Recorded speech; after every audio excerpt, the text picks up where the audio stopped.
Welcome to Cocktail Hour.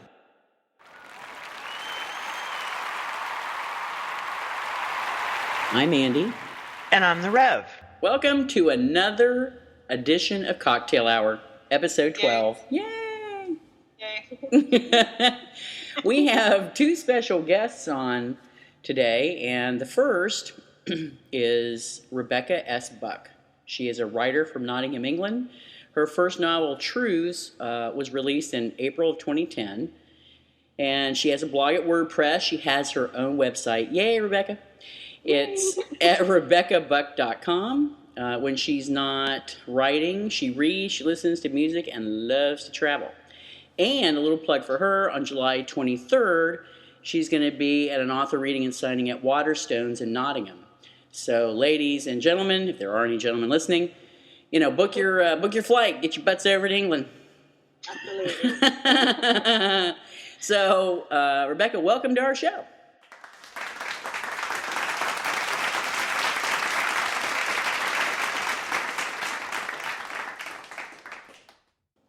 Thank you. Hello. I'm really happy to be here. It's exciting.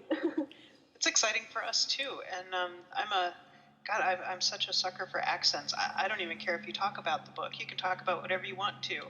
It's all good for me. You're such a pushover. I am. I can't help it. So this is, you actually get to be our very first author guest, which is pretty cool. Yeah, we're very happy about this. And it makes it even better because we both really enjoyed the book. Oh, I'm so pleased about that. So are we. Yeah, could you imagine how awkward that conversation would have been? I suppose I could have come on and defended my book if you hated it. But Hey, that would have been terrible. I really liked it.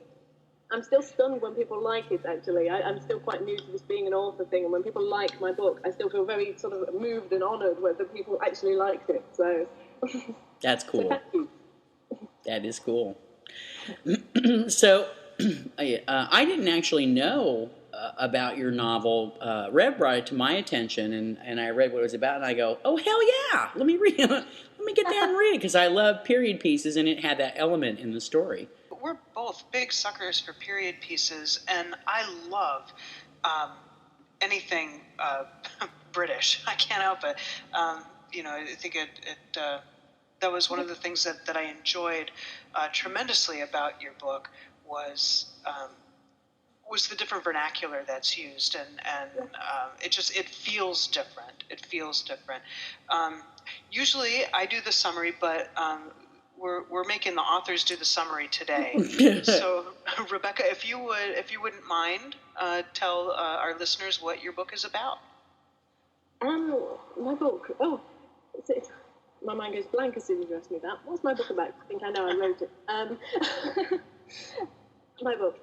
It's two stories interwoven together, all based around one building. The building is in Nottingham, in England. It's where I'm from, and it's the Shire Hall and County Jail. And the two interwoven stories. One is set in the present day when Jen is a tour guide. She spends her days showing people around the old prison, and she starts to experience some strange things. At the same time, she's trying to come to terms with quite a complicated personal life. She's on a bit of a voyage of discovery, learning about her sexuality and those sort of things. Interwoven with that, and it's sort of backwards and forwards in the story, is the story from 1808, which is the story of Elizabeth Cooper, who's thrown into the jail for being accused of being a thief and sentenced to death. She's going to be hanged for being a thief. And it's about, in the time she's in the jail, her developing friendship with the women in there. And her whole thing is tied together with a connection over the 200 years between them in the same building. So that's it, really. Okay, great. That was very good. Mm-hmm. Thank you. Andy, you want to kick off first, or Sure. you want me to go? Sure, no, I'm good. I really enjoyed this book. I thought for sure that at some point the ghost Elizabeth and Jan would in some ways actually meet somewhere toward, the end of the story, and they never did, which was a nice surprise, because sometimes things that you read, when you read a lot as we do, you kind of have a feeling of what direction the writer's going to go before they get there. And that was a nice surprise that you didn't do it. But I liked how Jan was able to hear some sounds, I guess, resonant sounds through time of people in pain through, their trials at the old prison. So that was really kind of eerie and really super cool. Yeah. And specifically, since they seem to be Elizabeth's pain and through different things, whether it was sorrow or childbirth, and then hearing the baby and things like that, along with that whole theme of layers of history. Mm-hmm. That was very good. It was very interesting. And I did want to say, and Andy and I spoke about this a few days ago, the way you write those specific scenes where Jen and Elizabeth somehow are in that same where Jen is feeling Elizabeth, that was incredible. You have a fantastic style of writing that particular spooky kind of emotional scene, and I literally was on the edge of my seat at times while reading that. That was refreshing. It was very good. Thank you. It's something that actually it means a lot to me, that sort of connection with history. I'm a huge history fan. I'm a real geek when it comes to history. And that connection of people through the centuries is something that actually means a lot to me. So I did spend quite a lot of time writing that, and it really does sort of come from my heart, that feeling of the connection. Without necessarily being ghosts, I didn't want it to be that you've got to believe in ghosts to believe there can be a connection with the past. Mm-hmm. You know what I mean? I wanted the connection to be there anyway, because I feel that myself when I go to a historical building or something. I feel that connection with the past, and I don't know myself whether I believe in ghosts or not, but I think there's something there, and it meant a lot to me to try and convey it. So I'm really pleased that you said that. Thank you.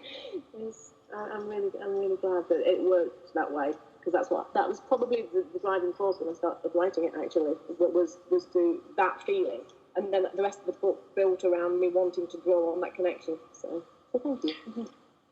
I felt a lot of the same. I love Sarah Waters, and I don't know if anybody is, with affinity.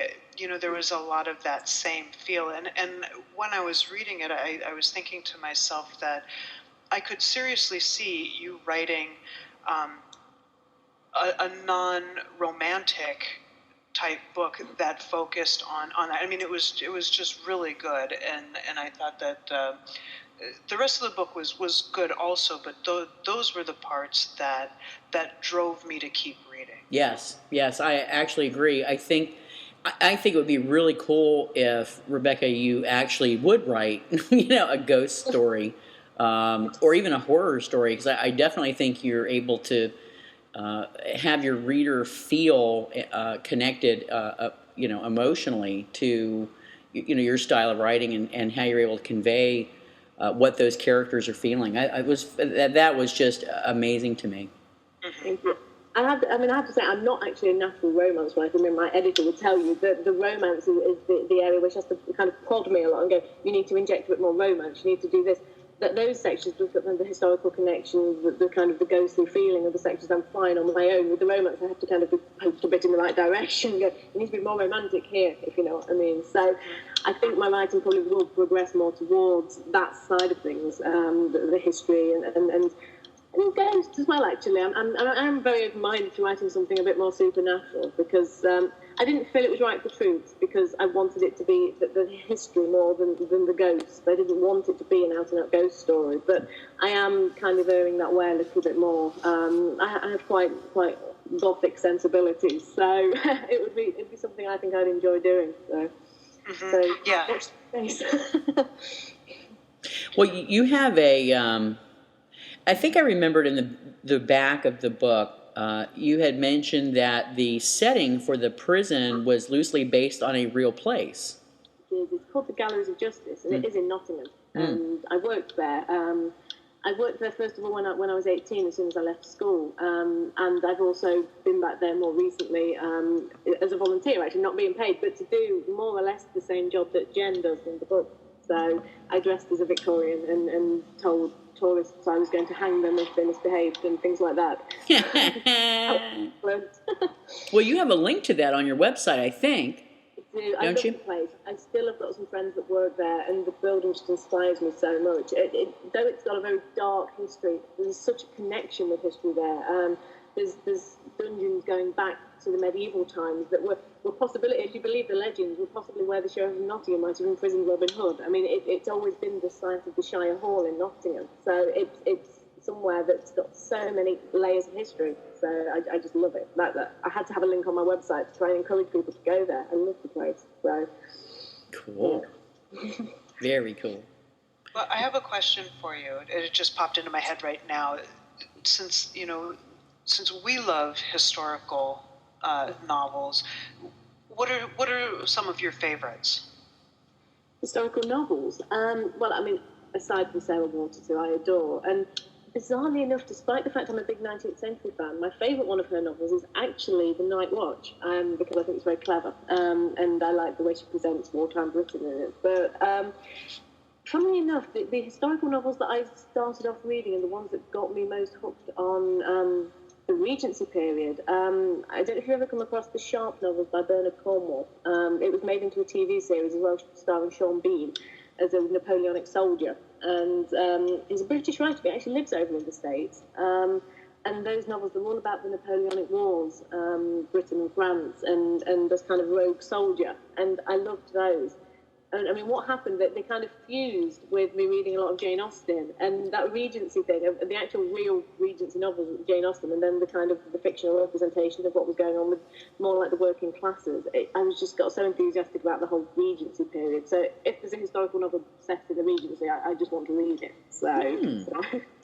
I remember watching the miniseries Sharps. I like Sean Bean as an actor, and I really, really enjoyed those episodes. I didn't see them all. I think I saw about 4 or 5. The books are fantastic. I mean, what you lose in the television series is the kind of the historicals, the real history. You see the drama of it. But what I love about historical fiction generally is that you can get a feel for the time as well. You don't need strings of historical facts. You don't, and I also don't think you need great events. I mean, that's the one thing that I always try to do with my writing, is not pick a great event and say I'm going to base it all around I don't know, some huge event of history, or have, I don't know, presidents and prime ministers in it. I think ordinary people, and they're my favourite novels as well. Although saying that, I like Philippa Gregory and her Tudor novels as well, and they're obviously based around the royal court. So I suppose I'm just any historical fiction, I tend to like it. But. Sweet. I kept thinking that Elizabeth was going to escape. You're the first person to say that. And one of the things that there's the elaborate plan to have Jilly go sick and take the baby and escape. And one of the things that I was wondering is, had you considered having Elizabeth fake her death along with the baby and have them both die in childbirth or something like that?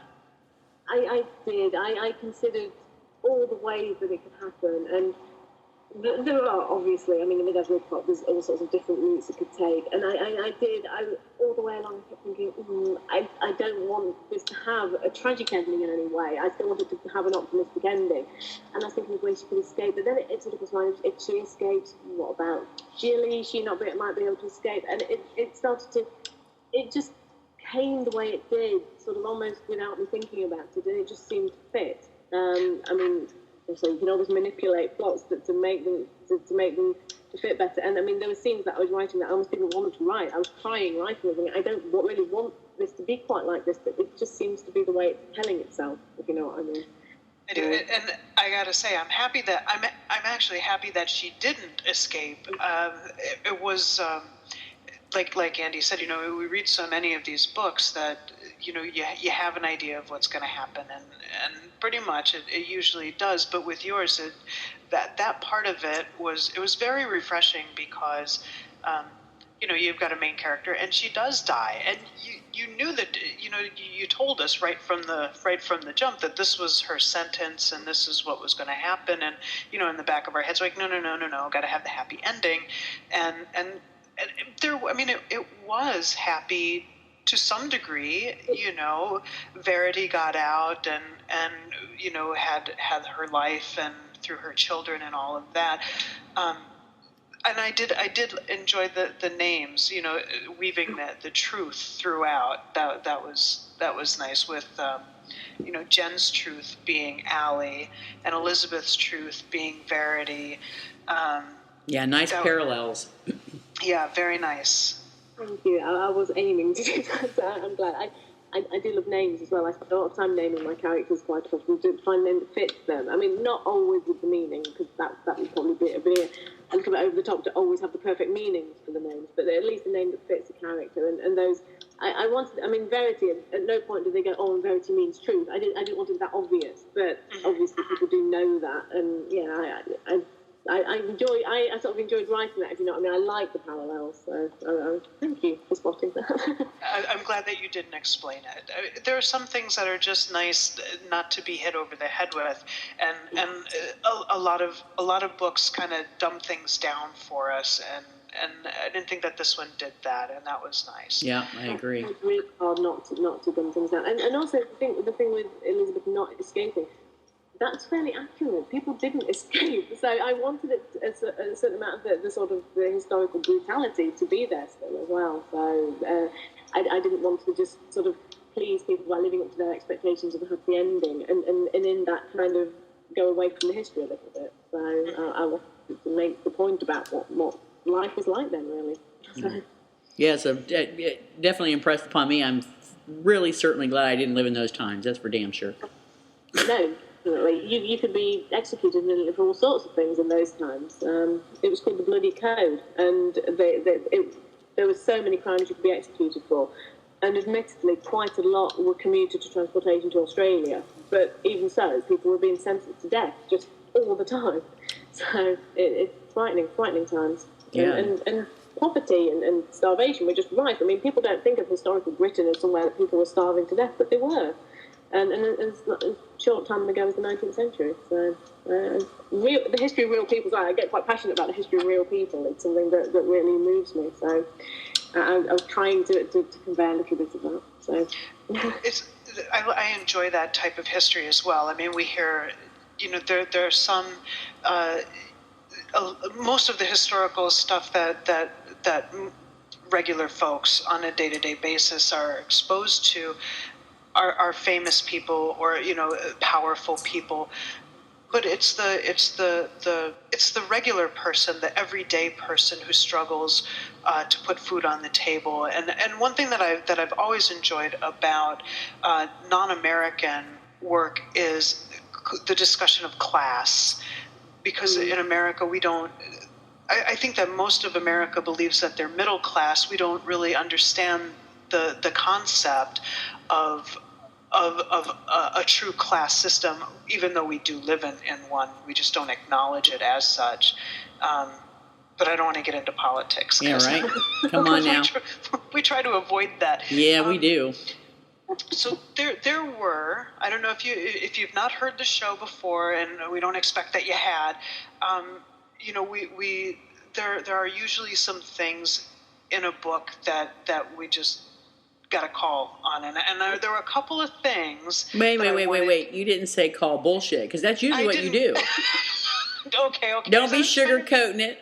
Come on now. All right, I got to bullshit on a couple of things here. Okay. Okay. There was no showering after sex. There wasn't any sex, was there? There was, yes. There was sex all night long, and then got dressed and went to work. And all I kept thinking of is, well, you gotta smell like sex now. You were doing stuff all night long, and then you got up and you put on your clothes and talked about, I don't have any clean underwear. Oh no, she did. She borrowed a pair of Allie's underwear, but still there was no showering, and I think that happened a couple of times, and I. Well, you don't host after sex in Britain, So this is a cultural difference. Okay. Oh Lord, you know what? Now I do remember the sex. That's so sad. I just need to be taken out back. Shot. I can't remember there was a sex scene or two. That's so bad. That was bad. That was bad. Well, the other thing that we do here is sometimes we put the underwear on inside out.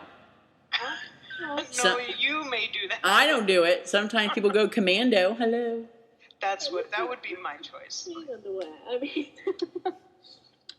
to be honest, I things like that sometimes I can be inclined to get bogged down in quite a lot of detail of, well, they haven't been to the toilet today and they haven't had a shower yet. And then I find that I'm writing a sort of almost like a daily diary of what somebody did. I think actually that's taking away from the plot slightly to keep going, well, and then I had a shower and then I remember to brush my teeth. And I think sometimes I just sort of think, okay, I'm just not going to mention this at all. Okay. So there was showering, we just didn't know about it. Okay, I feel better. Jen and Ali didn't. You're fine. And then the when they went and got pierced. Oh yes. I have an issue with the gun being used because traditionally piercers won't use a gun. Regardless of the body part, unless you go to the mall or something, or to a store. But in general, somebody that has, especially the guy, he had all of these piercings. That's interesting. I mean, I have my ears pierced 3 times, and they use the gun every time. Yeah, yeah. I'm just on my own experience. Or maybe I go to the wrong places.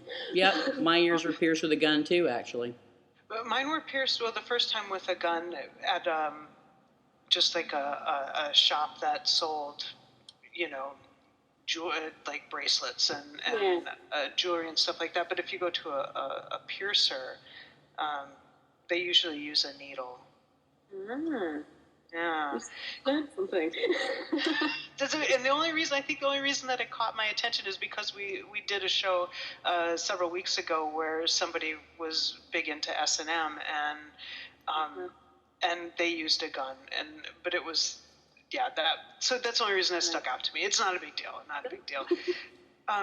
The one thing that did kind of stand out to me that seemed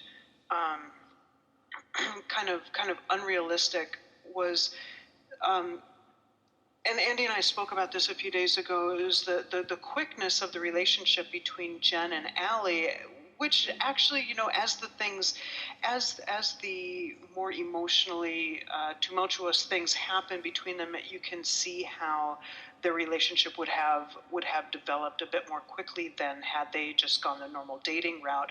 But the thing that I was okay with it until Allie said, we can own this business jointly.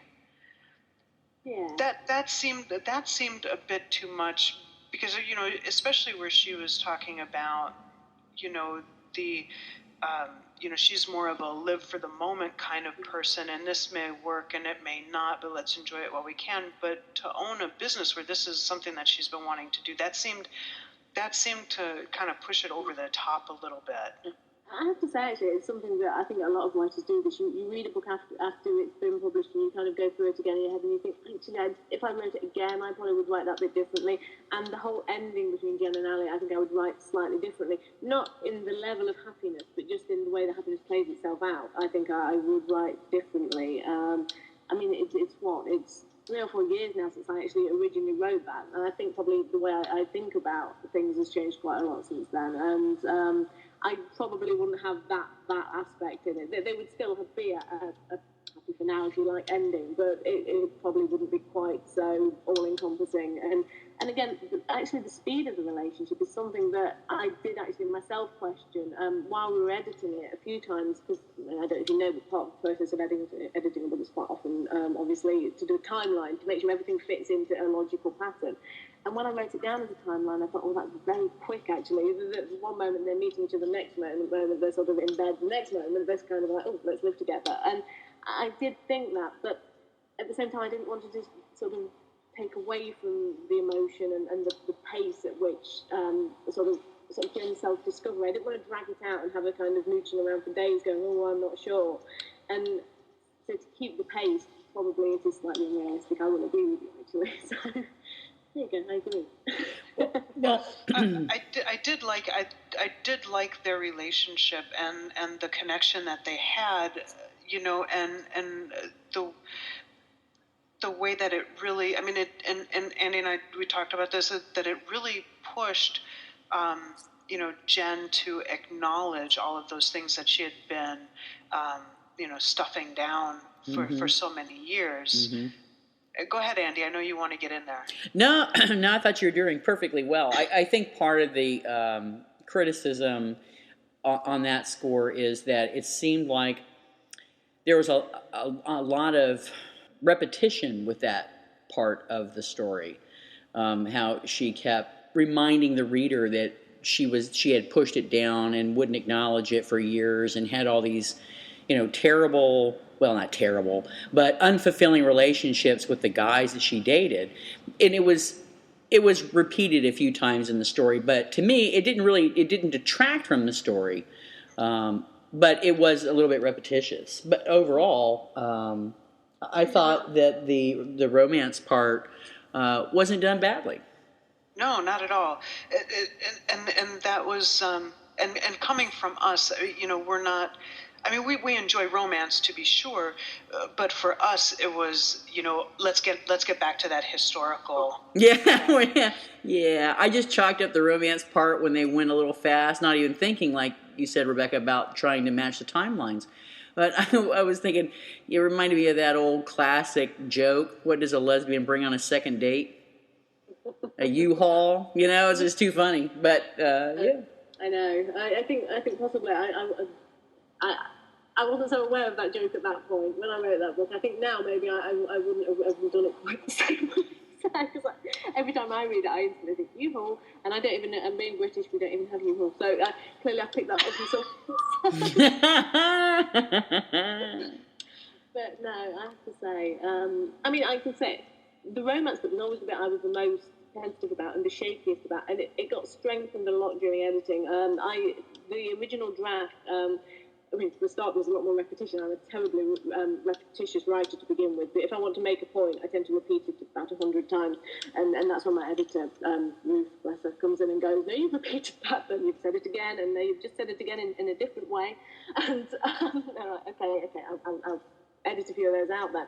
But, I just lost track of what I was going to say. No, again, romance was a lot weaker to begin with, actually, in that I didn't dwell as much on the kind of the developing feelings between them, and it was a lot more about Jen's story in the context of where she was working, and then Ali was a sort of player in her story, and as it developed during editing, it became a kind of a two-protagonist romance, more than just a kind of Jen's story at her job, if you know what I mean. Rebecca, tell us how long you've thought of stories, and when did you get the idea to first start writing? What inspired you to actually put pen to paper, or computer keys to screen, whatever? Yeah, computer keys to it's not quite a quill on a manuscript. I've always liked to write. As long as I can remember, I've written in one way or another. I first started to think about it seriously probably mid-teens, started to play about with actual more like full-length stories and things. I'd written one full manuscript before I wrote Truths that I tried half-heartedly because I secretly knew it wasn't that good to get published at various British publishers, and refusal all around, but I sort of wasn't surprised by that, I don't think, really. And then obviously Truths, and that was it. But that, Truth sort of almost took me by surprise. A lot of things were sort of happening in my life at the time, and this book kind of just flowed out of me. And it literally, I wrote the first draft it was less than a month, and part of me feels like it was only actually a couple of weeks. I don't remember to the exact day, but it wasn't very long at all. So it was a sort of culmination of bits of writing here or there, but almost not having the confidence to take myself seriously. And then all of a sudden I just knew what I wanted to write, and I wrote it. And so, wow. Yeah. That's the story. Really. Wow, that's pretty cool. So did you, how hard was it to market the story? Did you go through send out different manuscripts, or, whatever their submission requirements were? Was it immediately picked up, or? I was very grateful to find Bold Strokes because I tried an English publisher first, I shall name no names, in London, one of the phone conversations I had with the lady there was that she'd turned down Sarah Waters' draft Tipping the Velvet. And I was like, okay, I'm not sure you're the best publisher for me then. most British publishers won't, for some reason, won't let you submit by email either. So it's an expensive process to keep printing out your manuscript and posting it and putting the return postage in and everything else. And talking to a very good friend of mine that lives in America, she'd read my draft and I said to her, one of the things publishers ask for is who that you're similar to, what market you think you're aiming for, what writers that you compare yourself with. And I said to her, I don't know that much lesbian fiction, because at the time I wasn't a big reader of lesbian fiction at all. And I said, can you tell me because she was, can you tell me which writers you think I'm like? And probably, I think 4 out of the 5 that she named were bold stroke writers. And she said, why don't you try them? Your book might not quite fit with them, but try them. And I did. And so they were the second publisher that I'd sent my manuscript to. And I waited the allocated amount of time, and they said yes. And I was obviously delighted.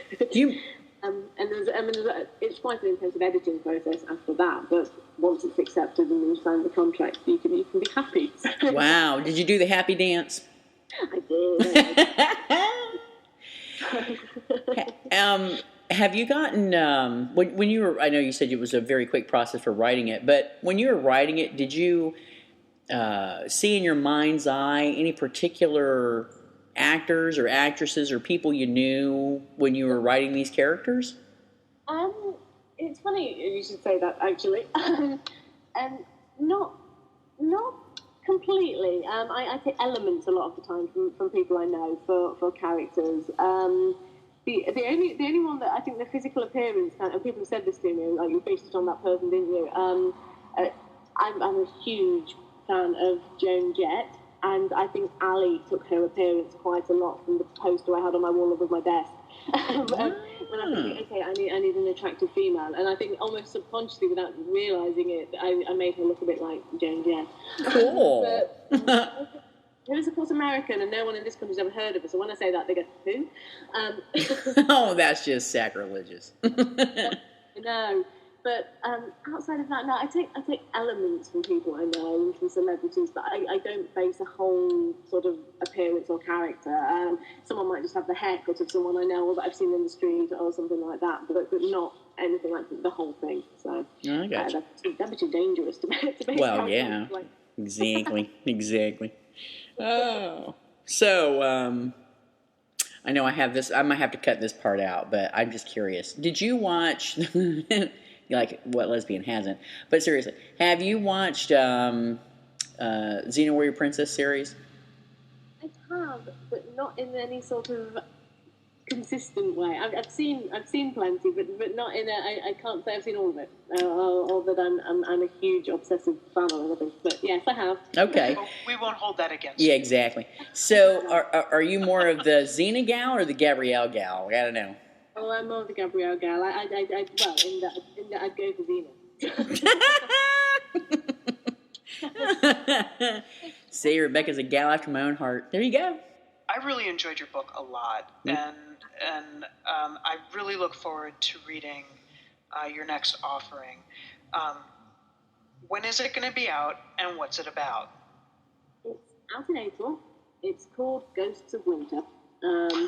It's about a girl who unexpectedly inherits an old country house in the north of England, a stately home, but not on the scale of sort of Chatsworth or any other, a small, modest country house, but it's in a real dilapidated state.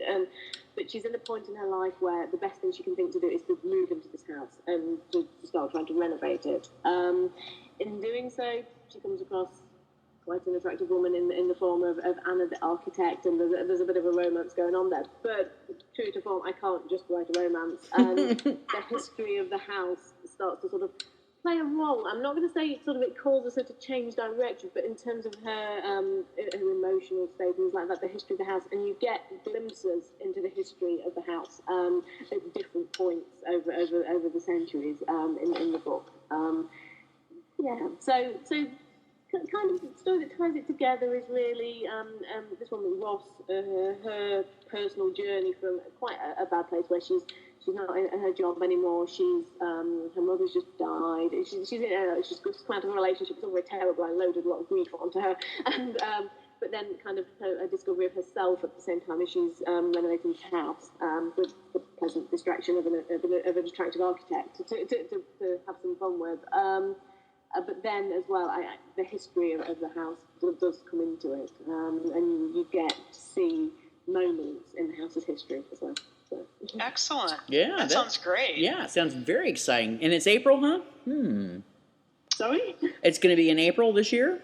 April, yes, April. So that's not long. No, April. Not long at all. Very good. Well, I think that Andy and I both would recommend this strongly to the listeners. So go to Bold Strokes and buy the damn book. Yep, ebook, paperback, whatever it takes. Get out there and get it, people. Each. That's one of each. What the hell? Thank you. And when you come to the States, don't forget to let us know. I will. It's next on my list. Top of my list of places I want to visit. The States is there. So I've never been. Well, there you go. Thank Cool. you. Well, cool. Well, thank you very much for joining us. We had a very, very good time. Me too. Thank you very much for wanting to talk to me. I feel very honoured. No, it's just us. Don't worry about it. Yeah. we have 5 people that listen. It's okay. Hey, we got more than that.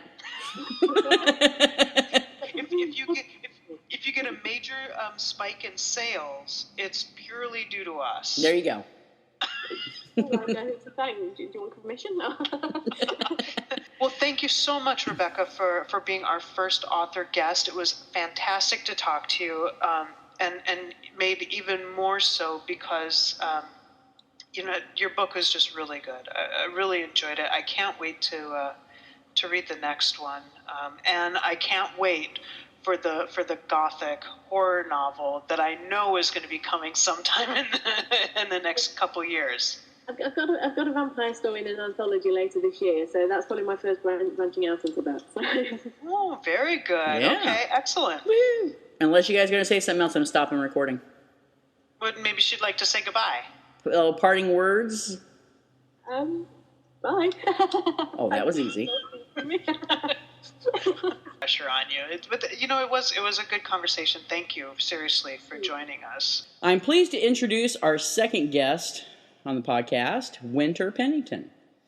And thank you. And I'm going to read a little blurb that she wrote herself, I'm presuming, from her website, which is I'll tell you. winterpennington.blogspot.com. And here's a little bio. Winter Pennington is an author, poet, artist, and closeted musician. She is an avid practitioner of nature-based spirituality and enjoys spending her spare time studying mythology from around the world. The Celtic path is very close to her heart. She has an uncanny fascination with swords and daggers and a fondness for feeding loud and obnoxious corvids. In the shadow of her writing, she has experienced working with a plethora of animals as pet care specialist and veterinary assistant. So, round of applause. Welcome, Winter.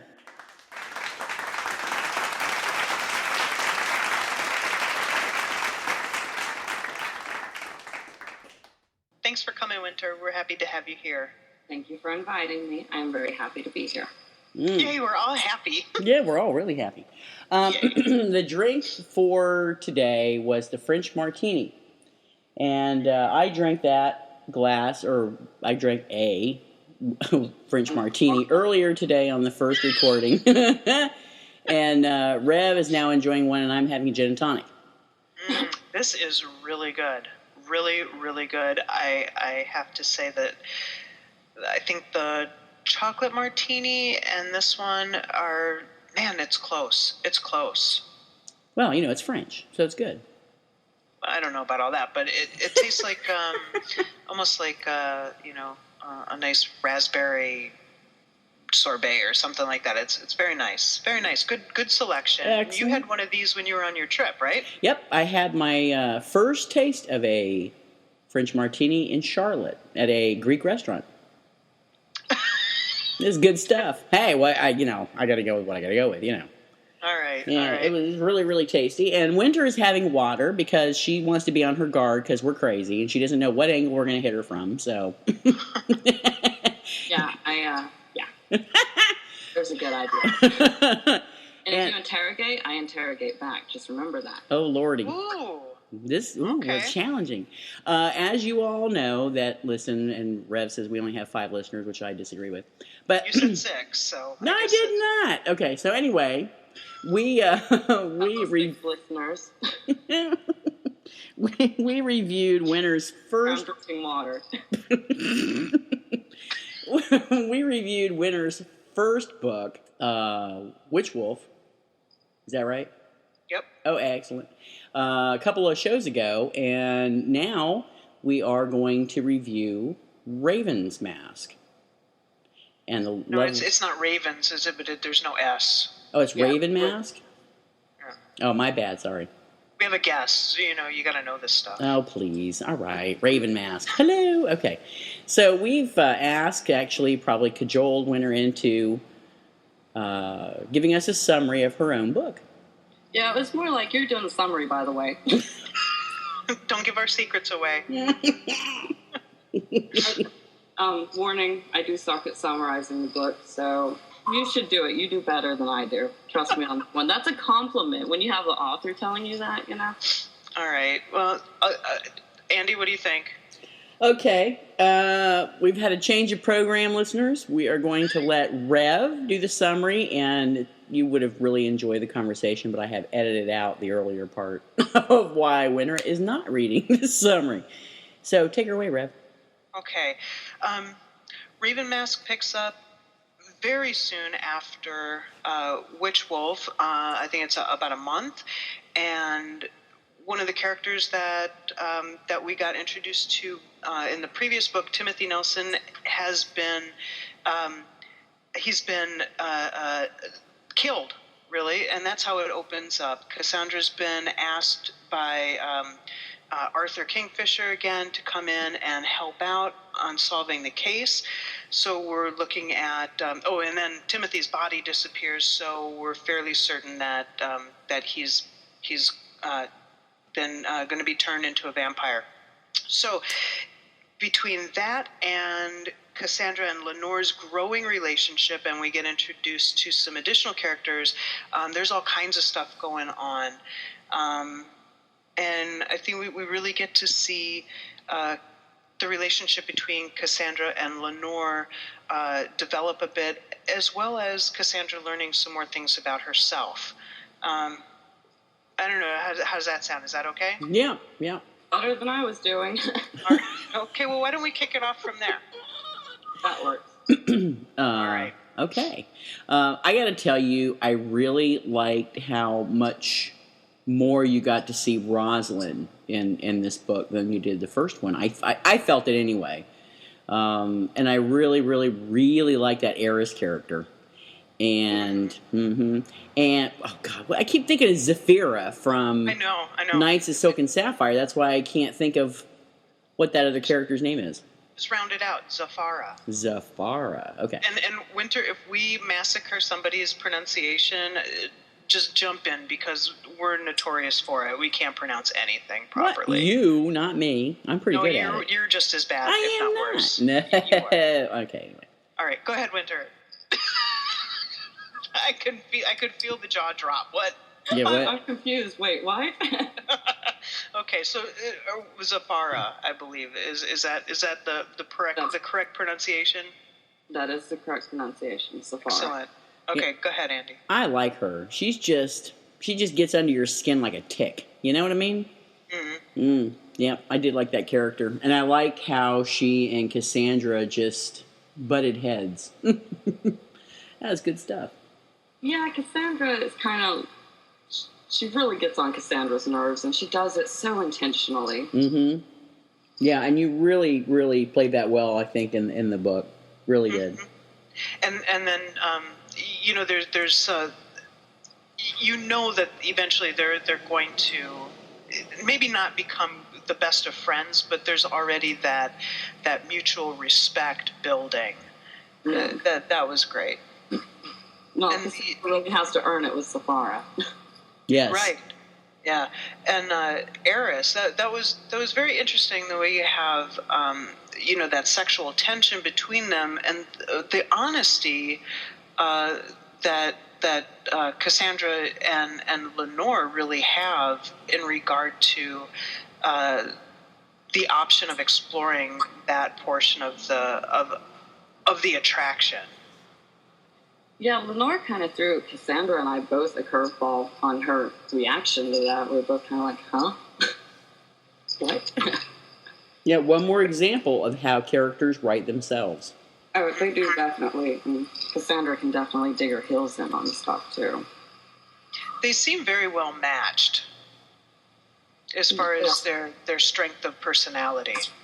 Well, Lenore, she just grasps Cassandra. She's one of the, when you're with a person and you just get them, Lenore gets Cassandra. That's something that I've noticed when writing them, is Lenore she gets how she works, how she thinks, what to do, what not to do.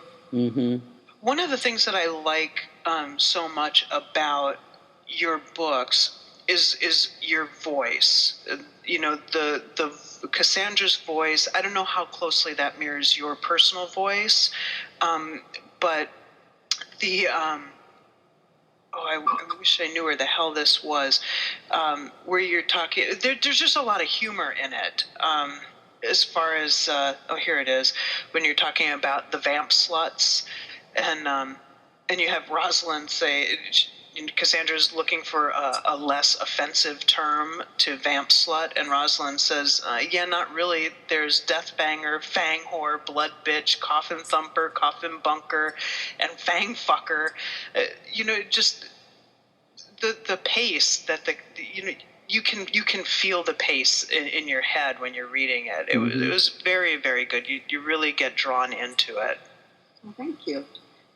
My girlfriend and I actually recently reread that. I reread it. She read it for the first time, and we read it out loud to each other. We took turns reading it because I saw it as an opportunity to refresh my memory. And when I read that part out loud, I actually just started busting up, and I'm like, hey, that was funny. I wrote that. That was funny. That's got to be a good feeling. There's a lot of scenes in it. Now, didn't I see on Facebook that that your girlfriend was reading it in a Scottish accent, or changing up the accents? Yeah, she, when she gets bored, well, she wasn't bored with it, but when she's tired and trying to read through something, she likes to mix it up a little bit, and so she goes through all of these accents when she's reading, and it was quite hysterical. That's awesome. Yeah, Ross and Lenore with the Scottish accent, I was like, I don't know about that. Then she went into Russian, and I'm like, oh, boy. That's funny. Perhaps there's an audio book somewhere in the future. That would be funny. Yeah, that would be funny. So I got a lot of stuff to say. So Andy, you better go. Yeah, I was just wow. Just take over. How much does how much do the characters that you have in this story mimic people that are in real life that surround you? To me, not at all. Really? Yes. There's not like a touch of Lenore and the girlfriend, or touch of Cassandra and you? Okay, now people have told me that Cassandra is very much like me. Mm-hmm. I've heard that. I'm not denying that. Fine. Okay. Whatever. But my characters to me are just like imaginary friends in my head. They're all different. They're unique. I'm sure there are people that can go, oh, well, I can relate with this trait in this character, but they're not based off of anyone or anything like that. Okay. And I'm also sure there's a bit of myself in all of my characters since, I'm the one writing it. Yeah. That'd be kind of expected. All right, Rev. Okay, so I can keep going now? Yep. All right. Oh, there was, I always have something that I call bullshit on, but I swear, I don't know if I was distracted while I was reading. I don't know what the problem is, but I don't have any bullshit to call. Wow. Seriously, Andy, do you have any bullshit to call? Nope. But you're usually the one that, starts the bullshit roll, and then, of course, then I can think of things. But no, actually, I didn't, which is refreshing. It is. I was driving around today, and I was, after we got done with the first half of the show, because I had some bullshit to call, and I'm thinking, I got to come up with something. I mean, that's not fair for me. So the closest thing I could come up with was Lenore always asking Cassandra, "What are you thinking?" That was as close to bullshit as I can come. Yeah, but you realize too that they're still early in their relationship, so yeah, I know, but that's what I'm saying. That's all I can get. That's not an unexpected response, even if Lenore does get Cassandra, Yeah. Oh, and can I just say, I love the fact that every time Lenore and Cassandra have sex, the bed gets torn up. I get for some reason, I just find that funny as hell. Yeah, she's like, sorry about your mattress. Mm-hmm. You have a hotline to 1-800-mattress now. You know what she needs? Have you ever seen the, oh crap, what are they called? They go over cat soft paws? Oh yeah, the soft paws? Yeah, for werewolves. Yep. Shut up. I like that. I know that you're in Oklahoma, and I like that you have the book set there. I remember when I was reading Witch Wolf, and you've got the the Countess of Oklahoma, and I'm thinking that is just really cool. Because, I live in Wisconsin, and nothing cool ever gets written about here, because Laverne and Shirley and Happy Days, they don't count, and that was, 50 years ago. So I really liked that. But I like the fact that it was set in Oklahoma. And had you considered setting it anyplace else? Or was it always there? No, when I first sat down to write Cassandra, I had Cassandra in my head for several years. I just had to get to that point where I was like, all right, I have the confidence, I have the character, I know she's there, and I'm ready to do this. I had to be ready to do it.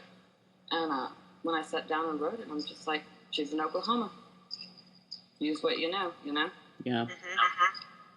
Mm-hmm. And two, Oklahoma, you think, oh, conservative, really religious state, and there's so many people here that we're so diverse. There's a fairly decent-sized pagan underground, lesbian community, LGBT community here. There's stuff here that if you didn't really know a lot about Oklahoma, you wouldn't think it'd be here, Yeah.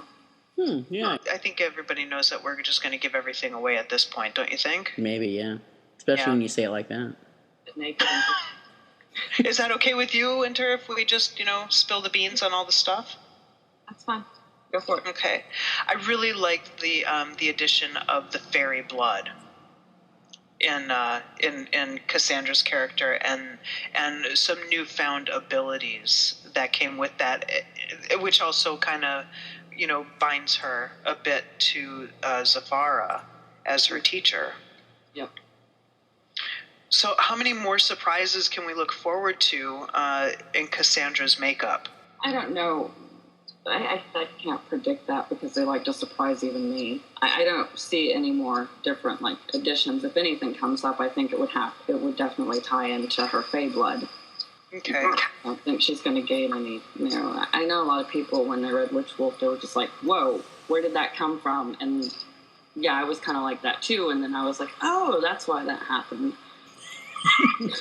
But a lot of people, when they read Witch Wolf, during the part where she transformed out of nowhere, people were like, how did that happen? Why did that happen? And I'm like, just read the second book, because it all had a purpose. My characters had a point with it. If anything else comes up, it's going to tie into the Fey blood. It seems like there's a lot to probably build on from that because it's so new. We've just seen just a small glimpse of that in Raven Mask. One thing that we talked about when we read Witch Wolf that Andy and I were both really blown away by was the way that you write the vampires dying at sunrise. That was great. Yeah, that was really, really amazing, really. Thank you. Mm-hmm. How did you come up with that? I mean, had you heard of something like that before, or is that just something that you came up with? Pretty sure that's at least I thought it was a bit of old vampire lore that, vampires died at dawn. It just, that when I sat down to write it, that's how it went. That's how. That was excellent.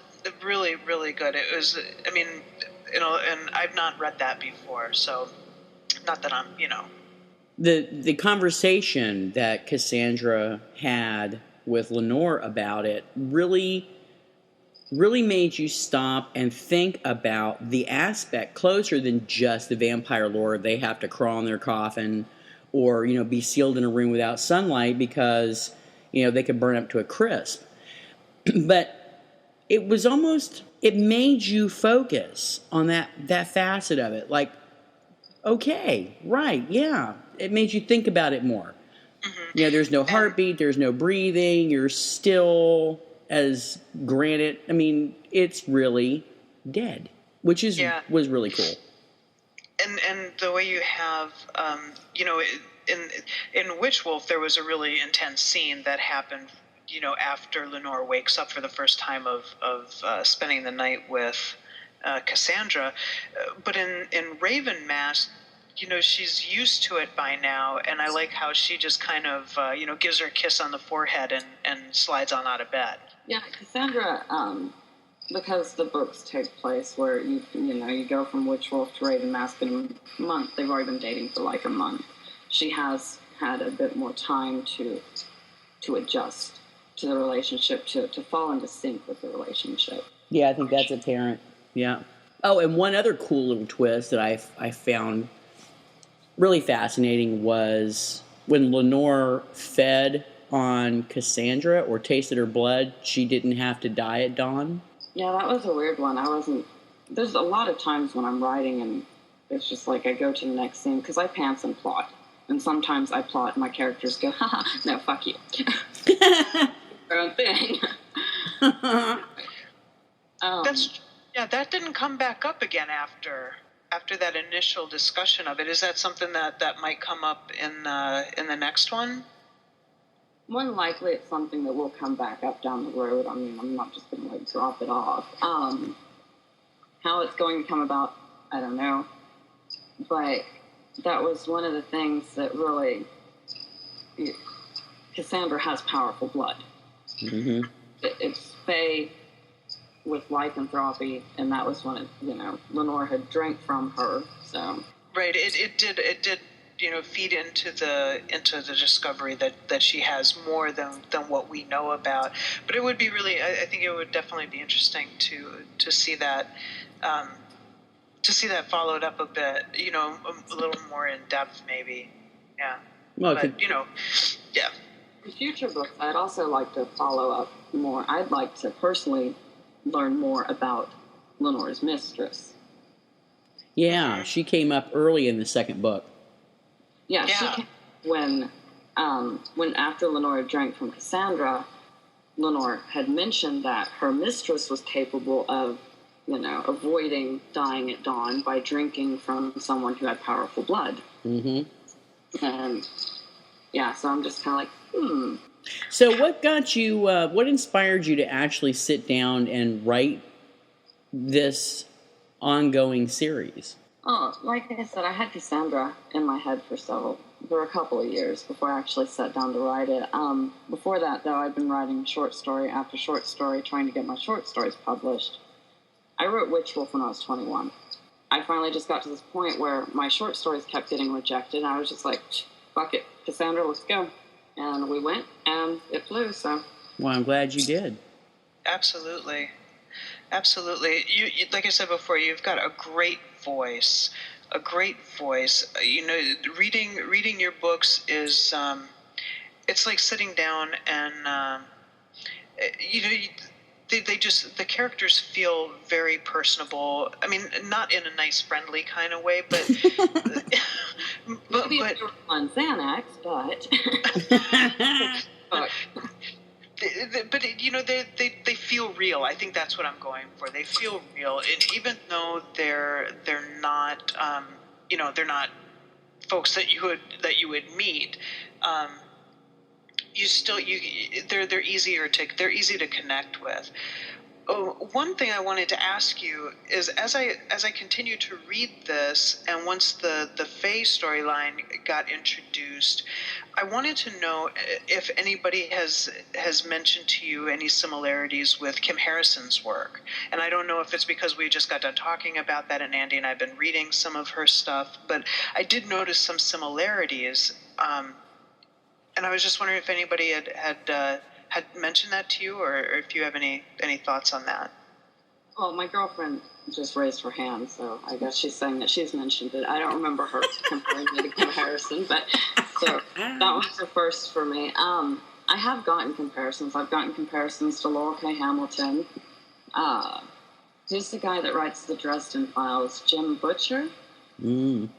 That's one I've gotten compared to, and I guess Kim Harrison now. Wait, you can have your girlfriend come over and make a comment, but I want her to do it in Scottish, please. If she could do it in her Scottish voice, that'd be awesome. She's blushing. She's blushing. It's your show. Is she not going to do it? Come on. No? Can we get her to read a passage? She loves accents, can you tell? Oh no, Scottish is my favorite. Oh, is it?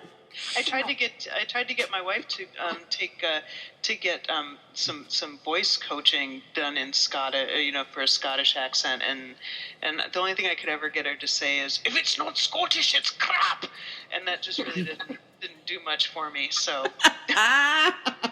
I'm terrible with accents.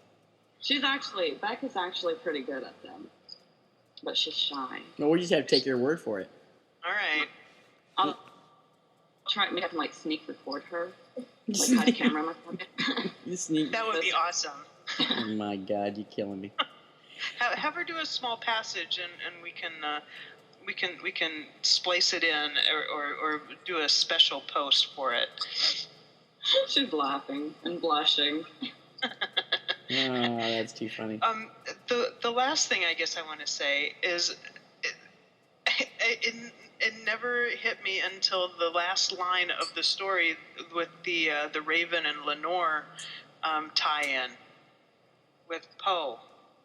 Was never intentional. People have brought that to my attention. I'm like, I didn't even fucking know that. Oh, wow. Really? My Lenore, and I was like, oh, come on. I didn't catch this before. It was not intentional, seriously. Huh. Wow. That's quite funny, though. Yeah, definitely. Oh, and speaking of funny, I don't know if you heard this or not, Winter Honey, but I had not finished the reread before the show. And I got it probably a little bit more than a third of the way in, but it was enough for me to see that cute little passage you put in the book about Rosalind getting up and she had to smooth down her orange top. And it reminded me of the fact that you have a kitten named Rosalind and she's orange, right? No, Lou's the orange one. Oh, Lou's the orange one. Why do I always get confused between the two? Damn it. I don't know, I'm a little alarmed that you know so much about her cats. What? Oh, come on. All over my Facebook. Yeah, hello. Don't you check out Winter's Facebook page? What's wrong with you? I do. I saw her in the crate, and I thought that was good. Not an orange tabby? No, that's Lou. Damn it. He's the boy, my only boy. Rosalind is the one. She actually has a wolf marking on her shoulder blades. It looks like a wolf head. It's really okay. Is there a picture of that? Yeah, it's up on my Facebook. Okay, I'll have to go look. Oh damn, there was something that. Oh, the when Cassandra claims Rosalind, that it just seems so simple, And then so now, are we going to be looking for possibly Cassandra getting her own pack? I don't know. Cassandra hasn't written herself that storyline yet. All right, then. I know this far, and I know stuff. I'm not, like I said, I pants and I plot. There are some things that are set in stone that if my characters don't listen to me on, I will kick their ass. Well, from the first book, Cassandra has the mark of the Alpha, as you know. So there is a possibility. Yeah, I like the change in the relationship between Cassandra and Rosalind from Cassandra kind of just being annoyed by her and irritated by her constant flirtation and whatnot to the pretty deep sense of caregiver, of being her protector and being her friend. I thought that was nice. Yeah, that was good. Yes. Forgot. Are you sure you're just drinking water? Swear to God, it's just water. Oh, that's too funny. Well, is there anything that you would like to say? Well, I'm being distracted again. Oh, Lordy. No necking on the sofa now during the show. If there's going to be some distractions going on, we got to have some Scottish accent going. Yeah. Right? Now, she just can't sit there and distract you and take away from the show without giving something back. And not just to you, because that's not fair. Yeah. She's playing a game on her phone. Oh, Lordy. She's sitting there quietly playing a game on her phone while I'm doing this. What game is it? We'll tell you if it's acceptable. Bubble shooter. Oh, hell no, that's not acceptable. No, absolutely not. Mm-mm. That is not distraction worthy. No. Now, field runners, I could see that. I've got the cats and the girlfriend in the room. I didn't think to lock them up or duct tape or anything. My apologies. Don't worry about it. You are our guest, so, you get to do what you want, really. Yes, It's- to a degree, yeah. It's a deal. You're a published author. We're just, lackeys who drink, babble. Well, you're an author. You do good stuff. I'm a rambler and a review person. I just bitch and complain. I'm just not a compensated author. Let's put it that way. Huh? I said I'm not a compensated author. Let's put it that way. You guys aren't giving yourselves enough credit. Aw, you're sweet. Aww. I must call Winter Cassandra. That's too freaking hilarious. Winter. When I was on your site, I saw something called Darkness Embraced, a Rosso Lusuria vampire novel. A Rosa Luxuria vampire novel. Ah, what's that all about? Darkness Embraced is actually a character, Epiphany. She just came to me, and I ran with it. Her books are very more political intrigue because it's not urban fantasy like Cassandra, but it is preternatural. It does have to do with the clan of vampires, which are the Rosa Luxuria vampires. And Epiphany served as Renata. She's the queen of the Rosa Luxuria, as her pet. Well, Epiphany was cast out. And the book starts off with Epiphany going in to face these challenges that can elevate her status within the clan, her political rank. But people don't like her because she was the queen's pet. And then there's a bunch of drama with Renata that comes up in the book. And it's much more darkly erotic than the Lyle series. Epiphany... Andy's very excited right now. I'm sorry. We may have to give her a minute. It's very appealing. Night seat, you made me forget. Damn it, Andy. Damn it, I know. Sorry. I say that all the time. Damn it, Andy. My drink's gone. I think I need another. Oh, Lordy. Those aren't nearly, that's not nearly as strong as the chocolate martini, though. Yeah, that's true. Yeah. Okay, sorry. I had needed to take an alcohol conversation break. Go ahead, Winter. That's all right. Darkness Embrace is much more erotic, and Epiphany, there were several times when writing her, because Epiphany is so much more open sexually than Cassandra is. And she's also a submissive, so. Oh. It's a little heated. Betrayal, intrigue. So who publishes that one? Bold Strokes. Really? Why didn't I see that over there? Bold Strokes will be publishing that one in May. Oh, it's not even out yet? It comes out in May this year. Damn it. Yeah, but the next Cassandra Lyle book isn't out until January of next year, so we're going to be very happy to get our hands on this one. And I know that there's at least one other person that I've spoken to that's read Witch Wolf and Raven Mask, who is just chomping at the bit to get to your next one. I'm writing as fast as I can. No, she was talking about the the new series too. So yeah. Yeah. But let's go ahead and get on that other one too, though. Okay. That'd be great. The Rev has spoken. So it is written, so it shall be done. I'm not usually this bossy. Oh, yes, you are. To other people. I'm just you, Andy. Oh, yeah, just thanks. I am not the submissive in this relationship. Thank you. Oh, God. Anything else you want to talk about? Oh, dude, we can talk about Bloody Claws a little bit. I can't give too much away, but... Bloody Paws? Lay it on us. Okay, what you can expect from Bloody Claws. Claws or paws? Claws. Okay. Like sharp kitty cat claws, or sharp werewolf claws, or, sharp, elongated, nail-like. Gotcha. Appendage or something. Yep. No. Okay, on Bloody Claws, a lot's going on. Cassandra's working on another murder investigation, but the greatest news that I think people will be happy to hear is Sheila has finally stepped in a big pile of werewolf shit. So, confrontation with Sheila, definitely. Oh, good. Excellent. I've been looking forward to that. Yeah, it's been a while coming, so... Yeah, well, I'm trying to think of a way to say stuff without giving too much away, but let's just say Sheila targets someone that Cassandra cares about. Uh-oh. I think Rosalind's going to be in trouble. I'm not going to peek. So, people, get ready to buy some more books. So, someone's going to get their ass kicked in Bloody Claws, let me tell you that. Nice. You're a tease, damn it. Torture. Can you say that in a Scottish accent? Oh, not me.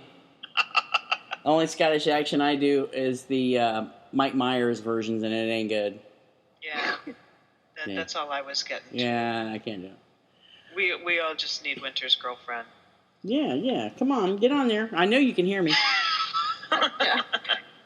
I think she's fleeing. We've scared her. She's running out of the room. Andy, we have that effect on people. You have that effect on people. Whatever.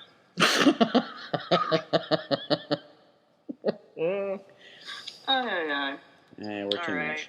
Well, I guess I don't have anything else. I just really, really enjoyed the books, and thank you for writing them. They're very enjoyable. Very enjoyable. Something a bit different in the lesbian fiction genre. It was. We're always happy to read something that's not the same old thing. Yeah. No, thank you very much. Thank you again for having me on the show. And can I also say that I have to send a thank you out to the people that have taken the time to comment on Facebook and to send me emails. I do pay attention to these things, and when people give me feedback, positive, negative, whatever, it's very much appreciated. Excellent. I think that's something that I think the Andy and I talked about this. I think like on our second or third show, that the lesbian fiction authors that when folks write in general, we get a response, and that's not something that happens with a lot of mainstream authors. So it really, I think it kind of binds the community together a little bit. You know what I mean? Yeah, there's a very sacred relationship too between an author and reader. One's not more important than the other; they're both equally important.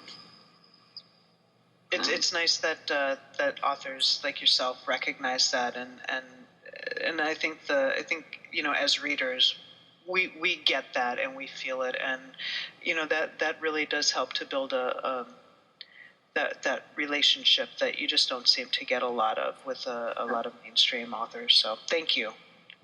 Well, thank you. Yeah, thank you very much. You're welcome. Yeah. And I agree with Rev. I have really, really enjoyed the Cassandra Lyle series so far. And I really can't wait for... So far, you haven't fucked things up. Yeah, there you go. And I'm looking forward to more in this series. Well, I'm glad to hear that. Mm-hmm. Thank you so much for coming. And for having me on the show. I've enjoyed it. You two are quite funny. Yeah, we're characters, that's for sure. Everyone is. But yeah, anytime you want to come back on, or please give us a shout. Yeah, just let me know. We could set something up when Darkness Embrace comes out if you would like. Yeah. I think that would be awesome. That would be awesome. And then maybe we won't be so damn half in the bag, because I'm over here sipping I'm gulping my gin and tonic, which of course, makes me pretty much useless. And that one over there is drinking what I really want to drink. Damn it. But my wife just brought me a new one. Oh man, rub it in. So yummy. All right. Well, Andy, do the wrap up. Okay. It was a lot of fun talking with you, Winter. We're really glad that you came on the show. Thank you. Thank you. And we look forward to more in the Cassandra Lyle series and the other really cool title, which I can't wait to read, with the dark erotic vampire novel with the Darkness Embrace. Hello. Yeah, there's some BDSM in there. Woohoo! Oh, I wanted to ask real quick. We don't have to cut this out. Did I read it correctly? Did Lenore bite Cassandra in her delicate private areas? Yes, she did. Okay, I just wanted to be sure I read that correctly. That was kind of hot. I like that. Thank you very much. Okay. We can continue with the wrap up. God. Oh, Lordy. I think that's it. That's a nice note to end on. How do you top that one, really? Seriously. I got my clit bit. Yay! Oh, Lord. I'm going to get a reputation. Thank you both. Hey, you wrote it. Come on now. And it was fabulous. But you wrote it. So, Rev, that was a lot of fun. We had our two guests, and they were both fabulous. They were very, very, very good. Very good. Very good. Good authors, good guests, good books. Yep. Good drink. Yeah, and good drink. So, what are we doing in 2 weeks? 2 weeks is a very, very special show. Mm-hmm. One of your favorite authors and mine is going to be joining us. Yep. It is all moody all the time. Woo-hoo. Next show, we're going to be talking primarily about Parties in Congress, her new book, which I have not read yet, but I have it. I look forward to it very, very much. And we'll also talk about Original Sin, which we haven't really talked about before. We did the show, our first show, focused on Seduction of Moxie. Right. Great book. So we're just going to, Moody. Not like and money, she money, will money. be joining us. I know. Isn't that like the bomb? Very, very exciting. I probably won't even sleep the night before. I know you won't. You're going to be just giddy, and I imagine that there's going to be just lots and lots of giggles coming from your end of the microphone. Hey, come on now. Oh, yeah, right. Oh, that sounds so much like me. Yeah. Mm-hmm. I thought so. Yeah. Mm-hmm. Anyway, we already know what the cocktail will be. We do? Yes, we, well, maybe it's just me. I presented it to Colette and asked her what she would like us to profile for the show that she's on, and she sent me a suggestion. Okay. Which, I'm willing to give it a shot. It's a whiskey ginger drink. Oh, yeah, I didn't look at that. I've never, I guess I've really expanded my horizons since we've been doing the show. Drinking stuff I never in a million years would have expected I would be drinking. Mm-hmm. So I'm going to be open-minded with this. Yeah, me too, because I don't like whiskey. So this will be interesting. We'll just have to have a backup. Yeah. There's nothing wrong with being open-minded and prepared.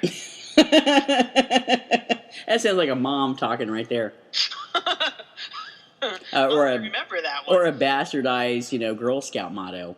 And the next show won't be crap. Very nice. Very nice.